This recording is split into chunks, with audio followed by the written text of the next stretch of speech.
peak of his career. Who did not like that? Is this just... I'll say it was a hit. Where is the mastermind? Fellow members of the Court of Public Opinion, thank you so much for joining in.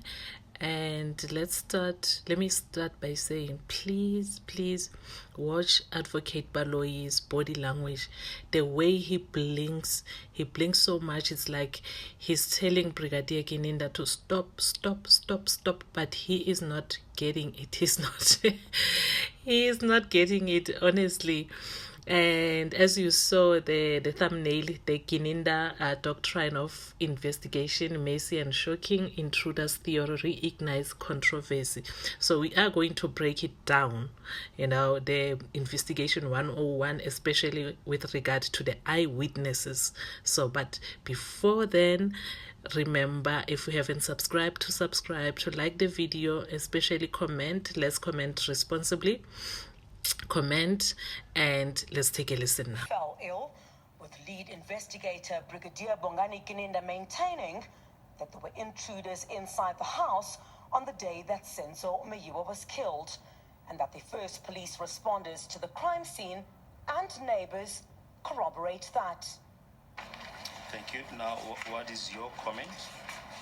My lord, it confirms what I've said earlier, that as I was trying to, right at the beginning, when I was trying to establish as to whether there were intruders or none at the preliminary stage of the analysis of this docket, this is one of the aspects that I looked at, and that is the first responding officers being informed that there was a shooting in progress, and the suspects, in his container statement, ran towards that direction, which is basically the park. So for me, the fact that the first responders, police officers, were informed clearly that the people who were involved in that shooting ran to a certain direction is a clear indication that there were people who were involved and they ran to a certain direction, and they were not found on that day, my lord. And this, my lord, as I've said, is in addition to the neighbors, the witnesses who witnessed people running out of that house after the shooting. So taking that information, which was disposed in the form of a statement, I couldn't ignore the fact that the only inclination or direction is that indeed there were intruders, because this is independent from the people who were inside the house, who were then questionable at that stage, that perhaps were they telling the truth or not. These are independent people. These are police officers who were in duty, who simply responded to the crime scene, my lord, and this is what they were informed. They documented what they were informed. They had no reason to mislead. And the neighbors and the people who also indicated that they saw people running to a certain direction, they were not part of the people who were inside the house. Those were simply eyewitnesses and neighbors who simply indicated what they observed, my lord. Cut. But Brigadier went on and on and on. He didn't get that signal. He didn't get the signal. It's enough. Stop explaining.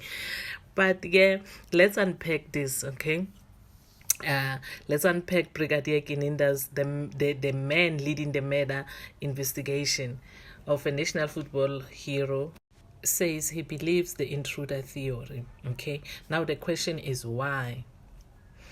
And he says because neighbors and passers-by said they saw people running towards the park. This reminds me of something. In KaSisotho, there's a difference between a person who's running and a person who's running away. You can see a person run and you can see a person running away. You can tell by the speed and the body language of that person, this person is running away. And you can tell, no, this person was just running, okay? But let's pack that. We'll come back to it. So Brigadier Kininda believes this theory because why? Again, now these people that he believes, they were not in the house. They were outside looking in or by, so like literally, metaphorically, looking in or by. But according to Kininda, their statement were gold, untainted, and gospel truth. These people, the people inside the house, the ones who were with Senzo Meyiwa when he was shot, Well, they are not eyewitnesses according to him. No, they are, and I quote, questionable, suspicious. So naturally, you don't question them, you just ignore them. Brilliant. Brilliant. Logic, very logical. So, let's look at Gininda's doctrine of investigation. 1, don't believe people at the crime scene. 2, trust people who saw shadows running. 3, record neighbors' gossip as fact. 4, call it a professional investigation. Let us not look down on what he believed, okay? And because he said the people who were in the house were questionable, so that's why he believed neighbors and first responders, but not people in the house. And truth be told, their accounts changed over time. Key details were vague, contradictory, or conveniently forgotten. No one could clearly explain who was the first person who got into the house, how long were the threats, and they couldn't give the identity kit specialist a clear picture, especially for accused, for intruder number 2. Some witnesses appear uncooperative, defensive, and even rehearsed, like Kelly. Remember, he was not interested in all that. So red flags for investigator, absolutely, those are the red flags. And even remember Bomakubo and Buthelezi, these were the red flags that they saw. So it's nothing new, it was already there, but he chose to go the other direction. Let's look at it. So let's talk about the police, the first responders. They arrived at the scene and were told that suspect ran towards the park. Okay, remember, they were told suspects ran towards the park, and they just looked around. They ran towards the park as well. They came back. Did they verify that? Yes, they did, because they ran towards the park. Okay, and coming back, they wrote it down as a fact, a version of truth wrapped by those very questionable people in the house. According to him, the neighbors had no reason to lie. And honestly, they don't have any reason to lie. They didn't know Senzo Meyiwa personally, like those who were in the house. They weren't in the house, like I'm saying. But they heard things, saw things, and they told the police immediately.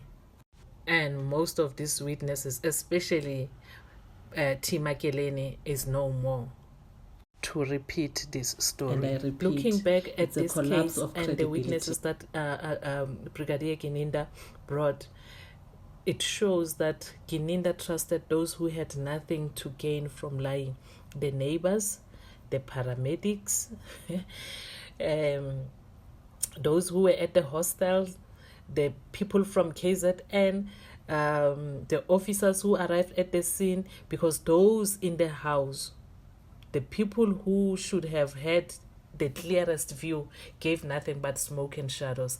This was just about bad memory. It was about silence, and silence speaks volumes. So someone, we still don't know who ran, allegedly.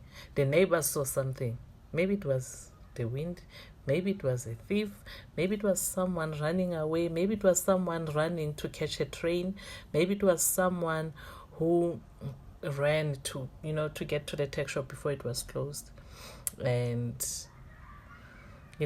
but that someone running became the foundation of the official narrative that intruders burst in, robbed the house, and fled.